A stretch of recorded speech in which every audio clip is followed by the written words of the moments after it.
বাড়ি পাওয়ার যোগ্য অথচ আজও বাড়ি পায়নি, তাদের নামের লম্বা তালিকা তুলে দেওয়া হলো বিডিওর হাতে। আবাসে অভিযোগ নিয়ে মঙ্গলবার বহরমপুরে বিডিওর দ্বারস্থ বিজেপি। মনোবীক্ষণ পলিক্লিনিক, চিকিৎসার জগতে এক দশক। এখন এখানে সব বিষয়ে ডাক্তারবাবু একসাথে তলায়। ফোন করুন 7477799515 এই নম্বরে। মঙ্গলবার বহরমপুরে বিডিওর দ্বারস্থ বিজেপি। এদিন বিজেপি বহরমপুর সাংগঠনিক জেলা সভাপতি শাখারব সরকারের নেতৃত্বে একদল বিজেপি কর্মী বিডিও অফিসে যান, দেখা করেন ব্লক প্রশাসনিক আধিকারিকের সাথে।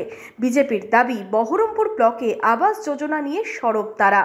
বিজেপি সভাপতি জানান, আবাস অভিযোগ নিয়ে তারা স্মারকলিপি দিয়েছেন, বাড়ি পাওয়ার যোগ্য অথচ বাড়ি আজও পাননি।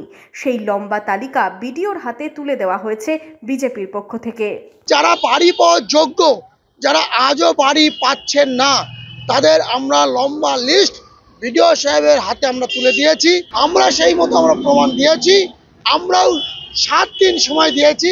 7 দিনের মধ্যে যদি এই নামগুলো নথিভুক্ত না হয়, আর যেগুলো নথিভুক্ত হয়ে আছে অথচ এলিজিবল নয়, সেইগুলো যদি বাদ না যায়, আমরা এই নিয়ে বৃহত্তর আন্দোলন করব।